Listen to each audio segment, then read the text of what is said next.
Hello everyone. In today's 11th Commerce OC lecture, we are in chapter number 2 now, completed with chapter number 1. So let us move towards chapter number 2, and the name of the chapter is Trade. We are on page number 20. So this is the textbook in front of you.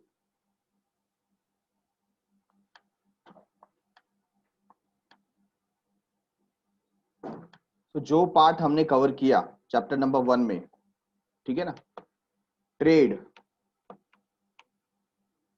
तो trade किसका part है? हमने एक chart draw किया हुआ था chapter number 1 में, जिसमें हमने बिजनेस को दो पार्ट में डिवाइड किया था. कौन से दो पार्ट थे? एक इंडस्ट्री और दूसरा कॉमर्स, ठीक है ना. और कॉमर्स के अंदर क्या पार्ट था? Trade and aids to trade और ऑक्सिलरीज टू ट्रेड. तो ट्रेड जो है ये किसका पार्ट है? कॉमर्स का पार्ट है, ठीक है. तो देखो इंट्रोडक्शन में क्या दिया हुआ है. Trade plays a vital role in the economy of every country. तो वाइटल रोल का मतलब क्या हो जाता है? Important role. Which role? Important role. So what do you mean by vital role? It means important role.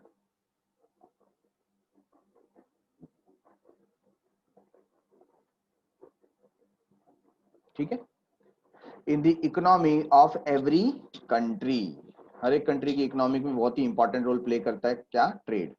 The overall development of economic is an outcome of proper functioning of trade. तो जब हम overall development की बात करते हैं, ठीक है, overall development अगर आपको इकोनॉमी का देखना है तो ये आउटकम मतलब क्या होता है? रिजल्ट. ये किसका रिजल्ट है? Of proper functioning of trade. जब ट्रेड अच्छे ढंग से फंक्शन करता है then we will get development, overall development. ठीक है. Buying and selling of goods and services for money's worth is fundamental feature of trade. ये क्या है उसका फंडामेंटल फीचर? मतलब क्या हो जाता है? Basic feature. Which feature? Basic feature.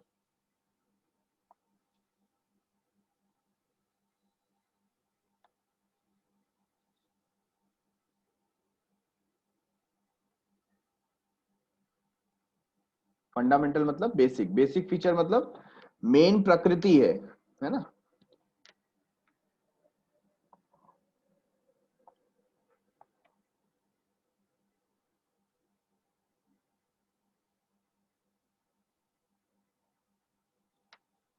किसका? Of trade. And other is the transfer of ownership of goods and services from one person or entity to another. क्या बता दिया यहाँ पर? जो बाइंग एंड सेलिंग है, खरीदना और बेचना. क्या खरीदना बेचना? Buying and selling of goods and services. Goods and services for money's worth. पैसे के लिए. किसके लिए? पैसे के लिए. ये क्या है? उसका बेसिक फीचर है. ये उसकी प्रकृति है. मतलब आप ट्रेड कर रहे हो मतलब आप बाइंग एंड सेलिंग कर रहे हो, उसमें दूसरा कुछ नया नहीं है. ठीक है. And other is the transfer of ownership of goods and services from one person to other person या वन पर्सन और एंटिटी टू अनदर. तो जो ओनरशिप है, जो मालिकाना अधिकार है, एक पर्सन से दूसरे पर्सन के पास ट्रांसफर होता है. क्या होता है? ट्रांसफर होता है. तो मालिकाना अधिकार का मतलब क्या हो जाता है? मैंने आपको एग्जांपल दिया था चैप्टर नंबर 1 में, ठीक है ना. फॉर एग्जांपल ये स्पेक्स बॉक्स मेरा है और मैं इसे सेल करना चाहता हूं, तो अभी ये इसका मालिक मैं हूं, बट जब मैं इसको सेल करता हूं मैंने आपको दे दिया और इसके बदले में कुछ मनी मैंने ले लिया, है ना. So now it is yours. तो इसका जो ओनरशिप राइट है मैंने आपको दे दिया. तो ओनरशिप राइट क्या हो गया? ट्रांसफर हो गया मुझसे आपके पास. The original form of trade was barter. Barter exchange आपको मालूम है ना, जहां पर मनी इन्वॉल्व नहीं हो पाता था. हम गुड्स के साथ या सर्विसेज के साथ क्या करते थे? एक्सचेंज करते थे. The direct exchange of goods and services direct होता था. There is no money involve.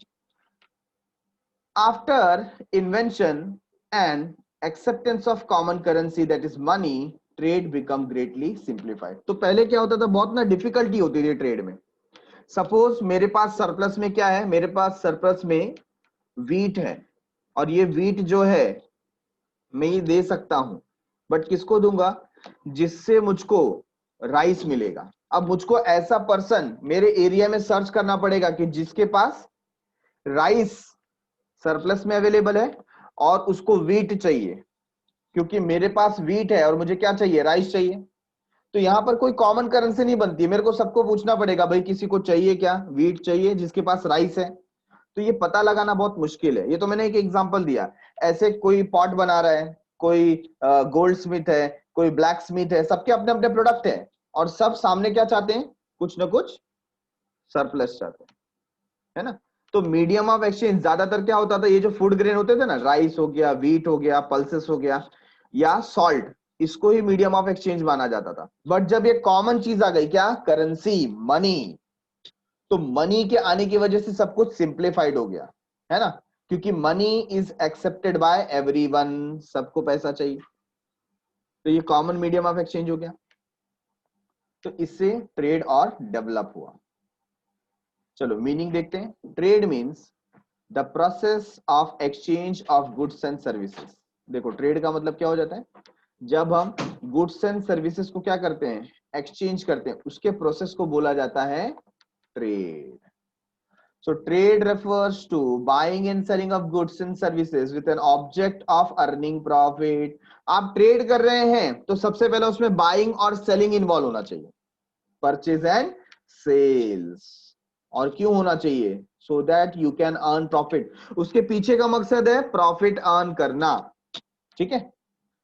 Trade establishes a link between producers and customers and it is carried out by the buyer and seller. क्या बताया, trade की वजह से जो producer और consumer है दोनों की मुलाकात होती है, ये लिंक है, क्या ये link, and it is carried out by buyers and seller. ये ट्रेड कौन करता है, बायर करते हैं, सेलर करते हैं, उनके थ्रू ही ट्रेड होता है।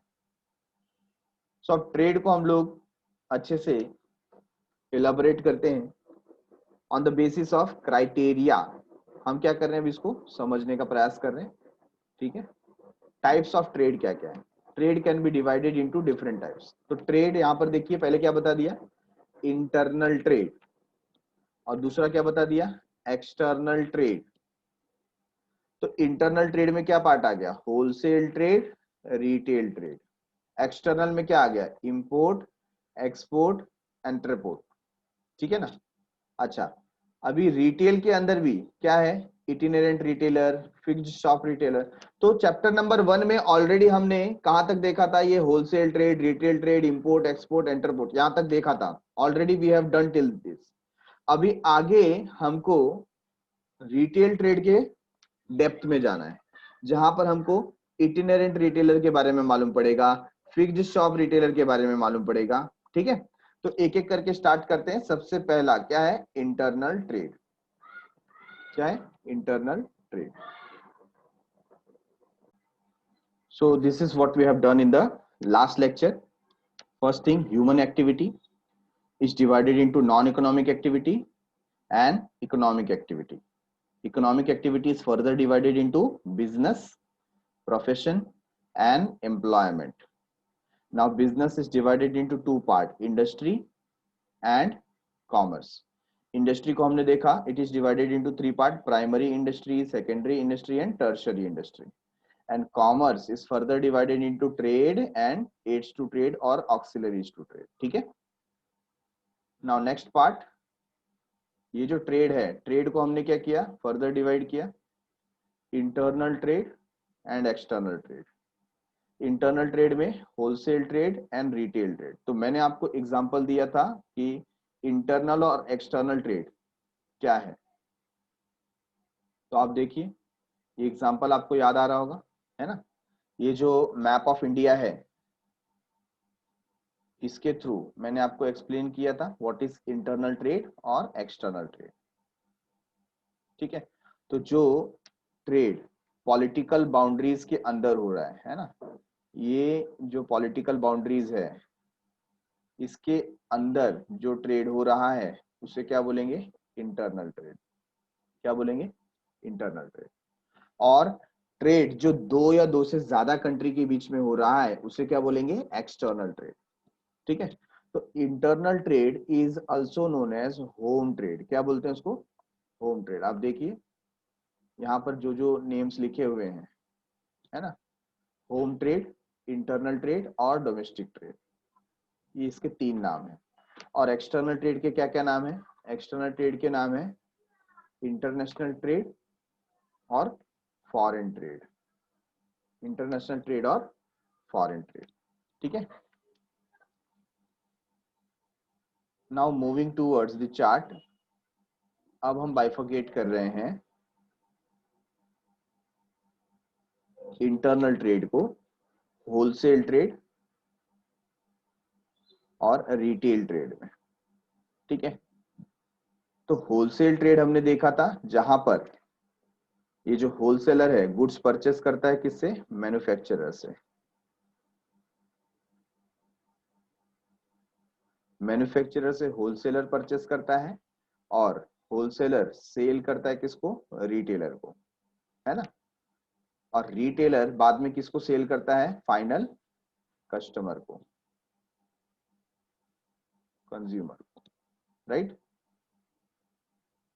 तो ये जो चेन मैंने बनाया, मतलब कौन? पहले मैन्युफैक्चरर, उसके बाद होलसेलर, उसके बाद रिटेलर और उससे बाद में कस्टमर या कंज्यूमर। इसको हम बोलते हैं चेन ऑफ डिस्ट्रीब्यूशन। क्या बोलते हैं?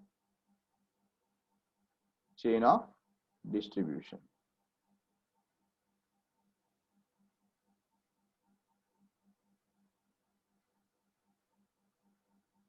ठीक है, तो चेन ऑफ डिस्ट्रीब्यूशन में मैन्युफैक्चरर, होलसेलर, रिटेलर और कंज्यूमर आ गया। तो इस पर्टिकुलर चैप्टर में अब हम ध्यान ध्यान दे रहे हैं कि जो रिटेल ट्रेड है उसके क्या क्या पार्ट है, उसके डेप्थ में जा रहे हैं हम, राइट।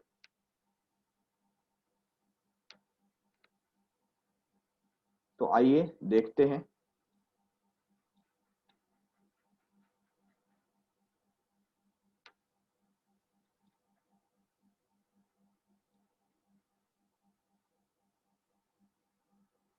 सबसे पहले they are talking about internal trade. ठीक है, किसके बारे में बात कर रहे हैं हम लोग? We are talking about internal trade. When the goods and services are purchased or sold within the country, within the country, है ना।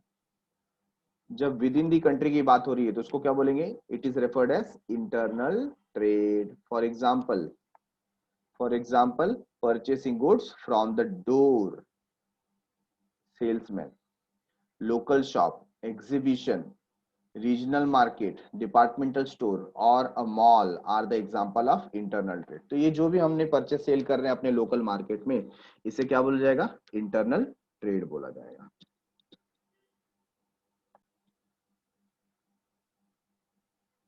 When the buyer and seller both are from the same country, अगर buyer और seller दोनों same country से हैं, है ना, it is known as internal trade. उसे क्या बोलते हैं?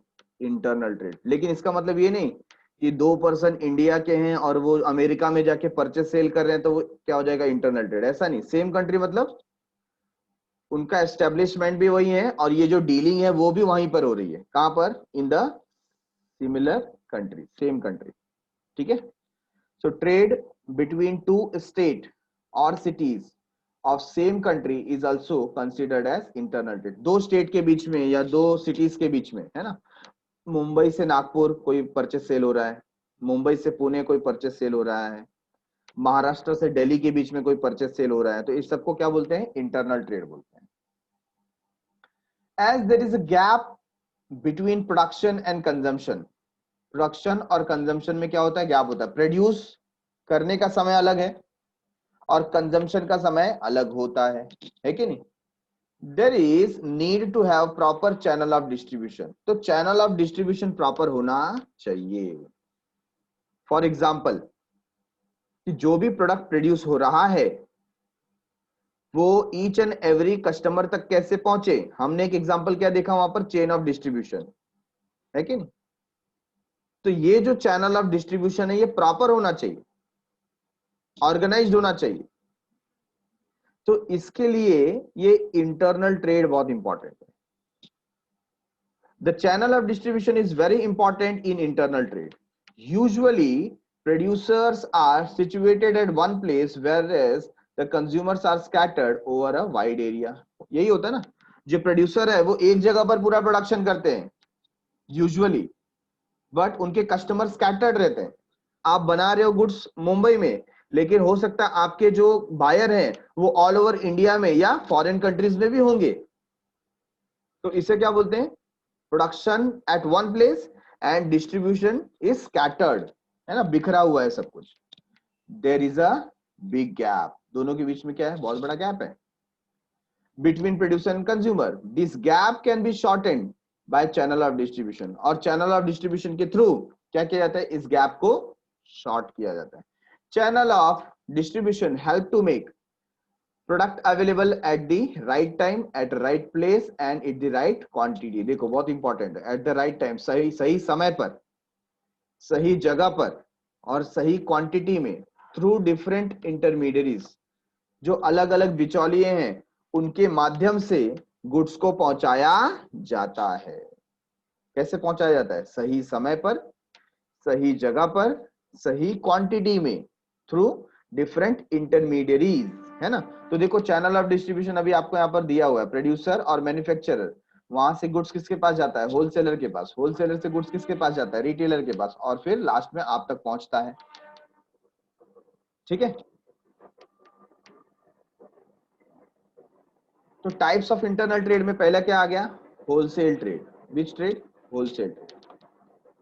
When goods are purchased in large quantities, जब आप huge quantity में goods purchase करते हो ना, that is known as wholesale trade. From the manufacturer or producer for the purpose of resale to retailer. अच्छा, क्यों purchase किया आपने? ताकि आप retailers को sell कर सको. It is known as wholesale trade. उसको wholesale trade बोला जाता है. The person who is engaged in wholesale trade is known as wholesaler. तो जो person ये सब काम में engage होता है उसको क्या बोलते हैं? wholesaler बोलते हैं. Wholesaler buys goods from manufacturer and sell it to the retailer. So wholesaler is buyer as well as seller. तो वो परचेस भी करता है और सेल भी करता है. इसके लिए वो बायर भी है और सेलर भी है. किससे परचेस करता है? मैन्युफैक्चरर से परचेस करता है. ठीक है ना. आप देख रहे हैं मैन्युफैक्चरर से किसने परचेस किया? होलसेलर ने. होलसेलर से किसने परचेस किया? रिटेलर ने. तो we are talking about wholesaler. We are talking about wholesaler. ठीक है. तो होलसेलर ये क्या कर रहे हैं? यहां से बाय कर रहे हैं और यहां पर क्या कर रहे हैं? He is selling. बराबर है. तो वो बायर भी है और सेलर भी है.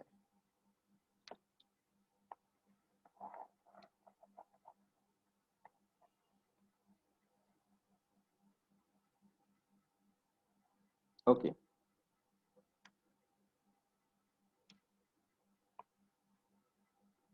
The wholesaler may perform different function in the process of distribution of the goods and services. तो क्या इसका काम यही है क्या? मैन्युफैक्चरर से खरीदना और रिटेलर को बेच देना? नहीं, इतना ही काम नहीं है. उसको बहुत सारे फंक्शंस रहते हैं. क्या क्या काम रहते हैं? आगे पढ़ते हैं हम लोग. It enable the producer to reach the consumer. ये प्रोड्यूसर की मदद करता है ताकि वो कस्टमर तक पहुंच सके. ठीक है. तो फिलिप कोटलर इन्होंने इसको डिफाइन किया है. किसको? होलसेलर को. फिलिप कोटलर क्या बोलते हैं? Wholesaling includes all activities involved in selling of goods or services to those who buy for resale or for business use. तो इसमें सारी एक्टिविटीज इन्वॉल्व हो गई. कौन सी एक्टिविटीज इन्वॉल्व हो गई? हाँ, सेलिंग ऑफ गुड्स की. जो क्या करते हैं? गुड्स परचेस करते हैं. क्यों परचेस करते हैं? For resale purpose. किसके लिए परचेस करते हैं? रीसेल पर्पस के लिए, है ना, बिजनेस यूज के लिए. फिर यहां पर एवलिन थॉमस है. एवलिन थॉमस क्या बता रहे हैं?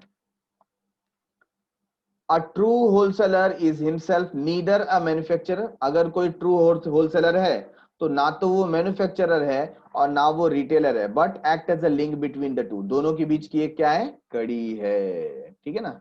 देखो कितना अच्छा बता दिया कि जो चेन ऑफ डिस्ट्रीब्यूशन है, मैन्युफैक्चरर, ठीक है, then we have wholesaler, then we have retailer.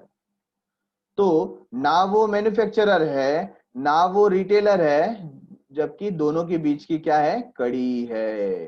It is a link between this two, दोनों के बीच में एक लिंक है। इसी को हम क्या बोलेंगे, ट्रू होलसेलर, ट्रू होलसेलर। ठीक है, फीचर्स ऑफ होलसेलर। अच्छा, तो आप में क्या गुणवत्ता है, फीचर्स क्या है। A wholesaler purchases goods from producer, producer से क्या करता है, लार्ज क्वांटिटी में गुड्स परचेस करता है। कैसी क्वांटिटी में, लार्ज क्वांटिटी में।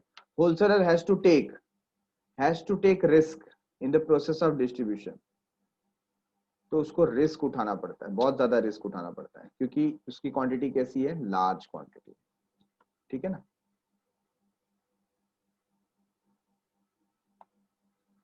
अ wholesaler deals with one or few type of goods, one or few type of goods. कभी कभी कैसा होता है, कोई कोई जो होलसेलर है वो सारे टाइप्स के गुड्स रखता है कि नहीं।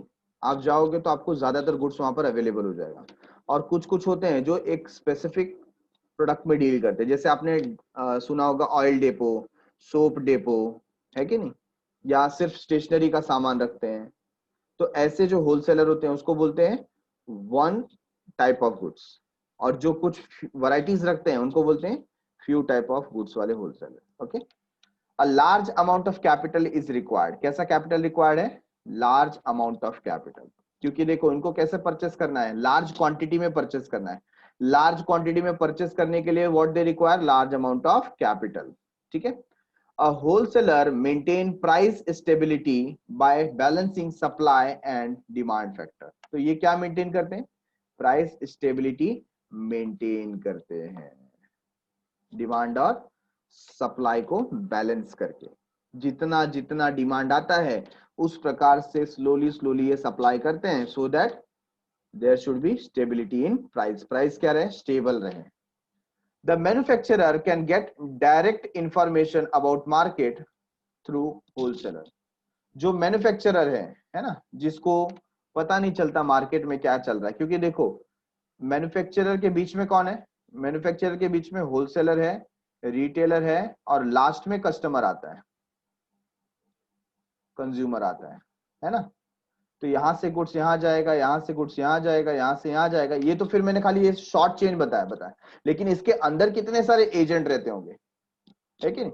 तो कस्टमर का कोई इंफॉर्मेशन मैन्युफैक्चरर तक कैसे पहुंचेगा, अगर कंज्यूमर को कुछ बताना है मैन्युफैक्चरर को, तो कस्टमर किसको बताता है, रिटेलर को बताता है, रिटेलर किसको बताता है, होलसेलर को बताता है, और होलसेलर किसको बताता है, फिर मैन्युफैक्चरर को। तो ये चीज यहां पर लिखी हुई है, manufacturer can get direct information about market through wholesaler. तो होलसेलर के थ्रू ही मैन्युफैक्चरर को मार्केट की पूरी इंफॉर्मेशन मिलती है, मार्केट की पूरी इंफॉर्मेशन मिलती है। ठीक है। So what we can write here? We can write wholesaler first of all maintains price stability, and manufacturer get direct information about the market through the wholesaler. ठीक है।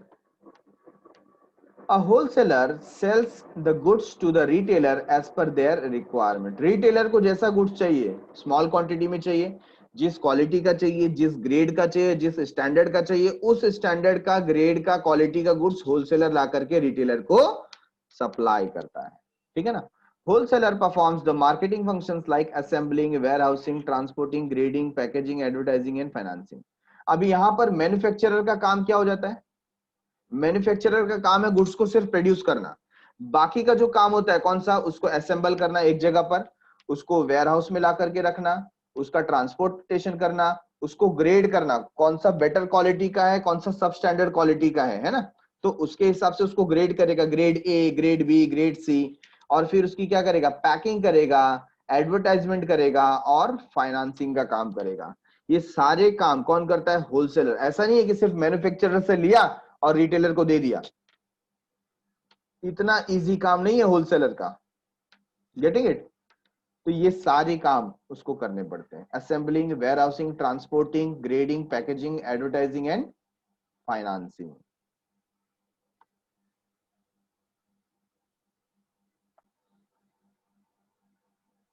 Services of wholesaler. तो wholesaler जो है वो किसको किसको service देता है, तो हम फिर से एक बार देखते हैं। There is a chain of distribution, है ना, जिसको चैनल ऑफ डिस्ट्रीब्यूशन बोलते हैं। क्या क्या है उसमें? पहला कौन रहता है? मैन्युफैक्चरर, है ना। मैन्युफैक्चरर किसको गुड्स सेल करेगा? होलसेलर को। होलसेलर किसको गुड्स सेल करेगा? रिटेलर को। तो यहाँ पर ये जो होलसेलर है ये एक लिंक है। क्या है ये? लिंक। किसके बीच में लिंक है? मैन्युफैक्चरर और रिटेलर के बीच में लिंक है। तो इसकी सर्विसेज मैन्युफैक्चरर को भी जाती है और ये सर्विसेज रिटेलर को भी देता है ना। तो ये कौन कौन से सर्विसेज मैन्युफैक्चरर को दे रहा है, क्या फैसिलिटीज प्रोवाइड करता है, और ये कौन से फैसिलिटीज रिटेलर को देता है, वो इसमें हम पढ़ने वाले हैं। तो सबसे पहले आप देखिए, आपको दिया हुआ है सर्विसेज टू मैन्युफैक्चरर। मैन्युफैक्चरर के लिए क्या क्या सर्विसेज है, ठीक है। तो एक होलसेलर मैन्युफैक्चरर को क्या सर्विस देता है? सबसे पहला वो उससे ह्यूज परचेस करता है, लार्ज परचेस करता है, ठीक है ना। उसका जो परचेसिंग क्वांटिटी है वो बहुत ही ह्यूज अमाउंट में है। A wholesaler purchases a large quantity of goods from the manufacturer and sell it to the retailer by collecting order from retailer. Retailer से order collect करके उनको small quantities में sale करता है। Getting it? तो सबसे पहले large purchase करता है उससे। दूसरा storage। अब जो मैन्युफैक्चरर रहता है ना, उसके पास ऑलरेडी स्टोरेज की बहुत कमी होती है। क्यों? उसको पहले रॉ मटेरियल के लिए स्टॉक क्रिएट करके रखना पड़ता है, उसका प्लांट एंड मशीनरी सब कुछ रहता है। तो उसके पास जो गुड्स बना करके रखा है, अगर वो उसको स्टोर करेगा ना तो उसके पास स्पेस बचेगा नहीं। तो स्टोरेज का काम कौन करता है? स्टोरेज का काम भी मैन्युफैक्चरर की जगह पे कौन करता है? होलसेलर, ठीक है ना। तो होलसेलर क्या करेगा? उससे लार्ज परचेस करेगा और वो परचेस करके कहां पर दे देगा? स्टोरेज के लिए रख देगा, ठीक है। A wholesaler has his own storage facility. उसका खुद का स्टोरेज फैसिलिटी है, which he uses to fill the time gap between production and consumption of the goods. तो ये उसको वेयर हाउसिंग करके रखता है। क्या करके रखता है? वेयर हाउसिंग, ताकि ये जो टाइम गैप है बिटवीन प्रोडक्शन एंड कंजम्पशन वो उसको फिल कर सके। Third one, transportation. तो बहुत बार जो मैन्युफैक्चरर रहता है ना, वो ट्रांसपोर्टेशन फैसिलिटी भी प्रोवाइड नहीं करता। कौन प्रोवाइड करता है? Wholesaler. A wholesaler uses his own transportation to deliver the goods from the place of production. तो प्लेस ऑफ प्रोडक्शन से गुड्स लेकर के आता है और रिटेलर तक पहुंचाने का काम ये कौन करता है? होलसेलर करता है, ठीक है। फाइनेंशियल असिस्टेंस, कभी कभी मदद करता है पैसों से रिलेटेड। वो मैन्युफैक्चरर को बोलेगा कि आप प्रोड्यूस करो, मैन्युफैक्चरर बोलेगा भाई पैसा नहीं है प्रोड्यूस करने के लिए, वो बोलेगा कोई बात नहीं, पैसे मैं देता हूं, आप प्रोड्यूस करो, ठीक है। A wholesaler is ready to pay the amount in advance to the manufacturer. उसको एडवांस पैसे देगा, which can help the manufacturer to produce the goods within short period. तो कम समय में जो मैन्युफैक्चरर है वो गुड्स प्रोड्यूस कर पाता है। किसकी वजह से प्रोड्यूस कर पाता है? होलसेलर की वजह से। तो उसको फाइनेंशियल असिस्टेंस देता है। कैसे असिस्टेंस देता है? एडवांस पे करके। कैसा? एडवांस पे करके। एडवांस मतलब ऑर्डर कंप्लीट होने के पहले ही पैसा दिया जाता है ना, उसको एडवांस बोलते हैं, ठीक है। Provide market information. यहां पर मैन्युफैक्चरर अपने कस्टमर से बहुत दूर है ना। हम देख रहे हैं कि मैन्युफैक्चरर होता है, फिर उसके बाद होलसेलर होता है, उसके बाद कोई एजेंट रहेगा एक दो, फिर उसके बाद रिटेलर आता है, फिर डायरेक्टली किसके पास जाता है? कस्टमर के पास। तो यहां पर ये जो गैप है ना, तो क्या बता रहे हैं? इसका जो कस्टमर है, कस्टमर का डायरेक्टली कनेक्शन किसके साथ नहीं हो रहा है? मैन्युफैक्चरर के साथ। तो मार्केट में क्या चल रहा है, लोग कैसा गुड्स प्रेफर कर रहे हैं, नया फैशन ट्रेंड क्या आया, ये सब का इंफॉर्मेशन मैन्युफैक्चरर को होता नहीं है। तो इसको ये सब इंफॉर्मेशन देगा कौन? तो ये इंफॉर्मेशन कैसे पहुंचती है? कस्टमर रिटेलर को देता है, रिटेलर होलसेलर को देता है, और होलसेलर किसको देगा? मैन्युफैक्चरर को। Getting it? तो इस पे हमने पहले ही बात किया था कि जो मार्केट का इंफॉर्मेशन है वो इंफॉर्मेशन होलसेलर किसको दे रहा है? मैन्युफैक्चरर को दे रहा है, okay. Provide market information. Manufacturer can get the update information from wholesaler like market condition, demand, taste etcetera. ये सारी बातों की इंफॉर्मेशन उसको होलसेलर से मिलती है, किसको, मैन्युफैक्चरर को। देन रिस्क बियरिंग, ये सबसे इंपॉर्टेंट फैक्टर है, रिस्क बियरिंग। तो फिर से मैं ड्रॉ करता हूं, हमारे पास है manufacturer, we have wholesaler, we have retailer and we have customer. मुझे बताइए इस सब में सबसे ज्यादा ह्यूज अमाउंट में कौन परचेस करता है ना। अभी आप देखते हैं कस्टमर का तो जो परचेस है वो बहुत ही मिनिमम रहता है, स्मॉल अमाउंट में रहता है, स्मॉल क्वांटिटी। रिटेलर भी जो रहता है उसका भी कैसा क्वांटिटी रहता है, small, as compare to wholesaler. हाँ, कस्टमर से ज्यादा परचेस करता है बट होलसेलर से कम परचेस करता है। अब यहाँ पर जो हमारा मैन्युफैक्चरर प्रोड्यूस करता है वो सब कौन परचेस करता है, होलसेलर। तो ये कौन सी क्वांटिटी में परचेस करता है, ह्यूज क्वांटिटी में, बराबर है। सपोज जब मैन्युफैक्चरर से होलसेलर ने परचेस किया था, कितने का गुड्स परचेस किया, मैं यहाँ पर एक अंदाजा लगाता हूँ, 20 लाख रुपीस का गुड्स परचेस किया। कितने का, 20 लाख रुपीस का। अब ये होलसेलर को 20 लाख रुपीस का गुड्स सेल करने में 1 से 2-3 महीना जाएगा, बराबर है। तब तक सपोज ऐसा हो गया कि अभी जो करंट सिचुएशन है क्या हो गया, लॉकडाउन हो गया। अभी लॉकडाउन हो गया और इसके ऐसे गुड्स हैं जो अभी बिकेंगे नहीं, ठीक है। तो इसने जो ये 20 लाख रुपीस का गुड्स परचेस किया था ना, तो वो क्या हो जाएगा, वेस्ट हो गया, लॉस हो गया। और सबसे ज्यादा नुकसान किसका होगा, होलसेलर का। क्यों, क्योंकि सबसे ज्यादा स्टॉक उसके पास था ह्यूज क्वांटिटी में। बाकी सबका तो नुकसान कम होगा। इसने सपोज रिटेलर ने 1 लाख रुपीस का माल रखा होगा, कस्टमर के पास तो कुछ है भी नहीं, ऐसे भी है कि नहीं। तो सबसे बड़ा रिस्क आज की तारीख में किसके ऊपर है, होलसेलर के ऊपर है। क्योंकि ये जो मैन्युफैक्चरर है वो तो क्या करता है, गुड्स परचेस करके प्रोड्यूस करके सीधा किसको दे देता है, होलसेलर को दे देता है। ये अपने पास कुछ रखता नहीं है, ठीक है। So what they are saying, a wholesaler takes a risk in his business by financing and storing large quantity of goods. Sometimes he may bear the loss. कभी कभी उसे क्या होता है, उस प्रोडक्ट में लॉस भी सहन करना पड़ता है, ठीक है। मार्केटिंग फंक्शन, कौन सा function, marketing function. A wholesaler carries various marketing functions like warehousing, advertising, sales promotion, etc. on behalf of manufacturer. तो मैन्युफैक्चरर के बिहाफ में कभी कभी ये जो होलसेलर है वो ये सारे फंक्शंस भी निभाता है। वो आपके गुड्स को स्टोर करके रखेगा, उसका एडवर्टीजमेंट करेगा, सेल्स प्रमोशन करेगा, ताकि ज्यादा से ज्यादा गुड्स क्या हो, सेल हो, ठीक है। अच्छा, यही कस्टमर, सॉरी यही होलसेलर रिटेलर को क्या बेनिफिट देता है या सर्विस देता है ना। मैन्युफैक्चरर को तो हमने देखा, मैन्युफैक्चरर को होलसेलर सर्विस प्रोवाइड करता है।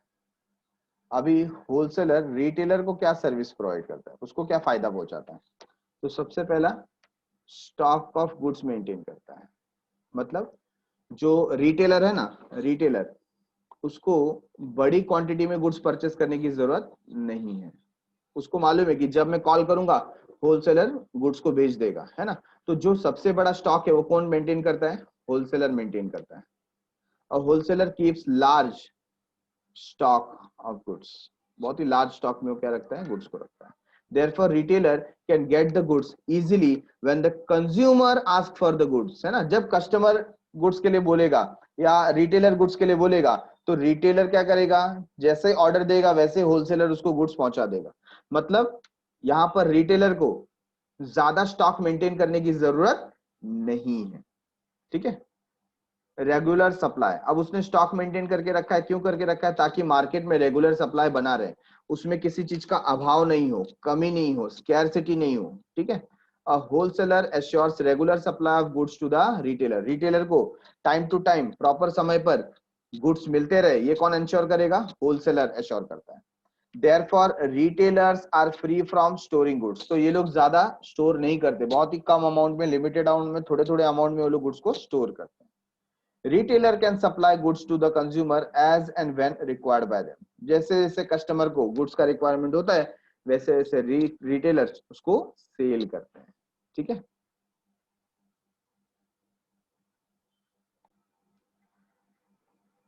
Point number 3 is risk bearing. हमने देखा सबसे ज्यादा रिस्क किसके ऊपर होता है, यहाँ पर होलसेलर के ऊपर होता है।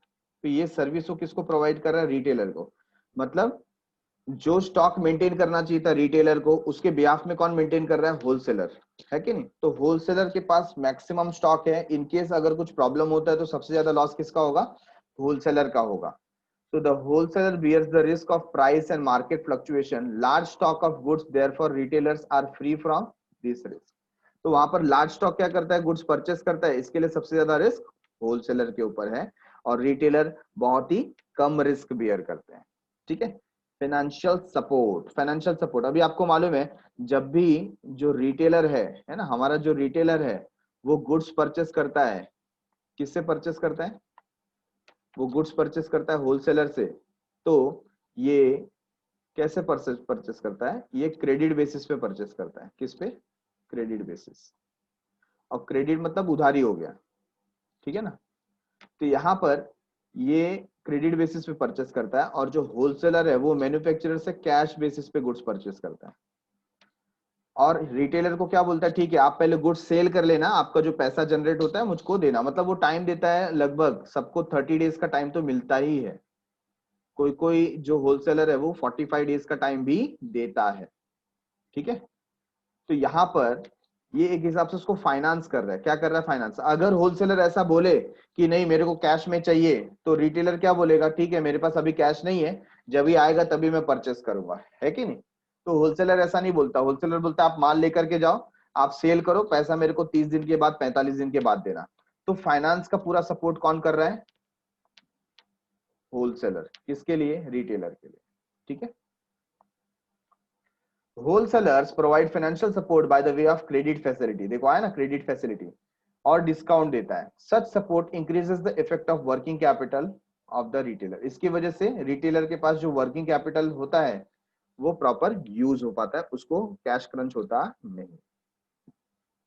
मार्केट इंफॉर्मेशन, अभी मार्केट में कौन सा प्रोडक्ट सबसे ज्यादा चल रहा है, ये इसकी खबर तो किसको होती है, होलसेलर को ही होती है, क्योंकि सबसे ज्यादा स्टॉक उसके पास ही है, उसके पास मार्केट का एनालिसिस है, तभी तो वो स्टॉक मेंटेन कर रहा है। और इसके हिसाब से मार्केट का इंफॉर्मेशन होलसेलर किसको प्रोवाइड कर रहा है, बहुत सारे रिटेलर को। ठीक है। तो wholesaler provide variety of information about the market condition of different product, अलग अलग प्रोडक्ट का क्या क्या मार्केट कंडीशन है ना। बहुत सारे देखो नए नए रिटेलर आते हैं, उनको मार्केट के बारे में कोई नॉलेज नहीं है, तो वो होलसेलर से पूछते हैं कि कौन सा प्रोडक्ट बहुत अच्छा चल रहा है, मार्केट में रन कर रहा है, आप हमको वो प्रोडक्ट दीजिए हम बेचेंगे। तो उसके हिसाब से जो मार्केट का इंफॉर्मेशन है वो होलसेलर प्रोवाइड करता है, किसको, रिटेलर को। This information is regarding new product, then variants of product, new schemes on the existing product etcetera. Sometimes wholesaler guide retailer about when to buy and how to buy. कभी कभी जो हमारे wholesaler हैं वो retailer को भी guide करते हैं कि कब खरीदना चाहिए, कैसे खरीदना चाहिए। ठीक है। And the last one, sales promotion. अभी रिटेलर तो कहीं पर एडवर्टीजमेंट नहीं करा सकते, इतने पैसे उनके पास नहीं है, और मैन्युफैक्चरर किसमें बिजी है, मैन्युफैक्चरिंग में। तो जो सेल प्रमोशन का काम है, पैकिंग का काम है, डिस्ट्रीब्यूशन का काम है, वो कौन करता है, होलसेलर करता है। So wholesaler does the advertisement and also promotion of the goods which can help the retailer to increase the sales। जो sales increase करने में retailer की क्या करेगा, मदद करता है। ठीक है। तो wholesaler अपने बिहाफ में क्या करेगा, ज्यादा से ज्यादा एडवर्टीजमेंट करेगा, बराबर है। तो इससे फायदा किसको होगा, रिटेलर को होगा। Getting it. तो हमने यहां पर देखा कि एक होलसेलर किसको किसको सर्विस प्रोवाइड कर रहा है, he is providing service to manufacturer first here, and then हमने देखा कि वो सर्विसेज प्रोवाइड कर रहा है रिटेलर को, राइट। तो कुछ 6 पॉइंट्स हैं, ये हमें याद रहने चाहिए। डन फॉर द डे, समय समाप्ति की घोषणा हो गई। मिलते हैं अगले एपिसोड में, टेक केयर, बाय बाय।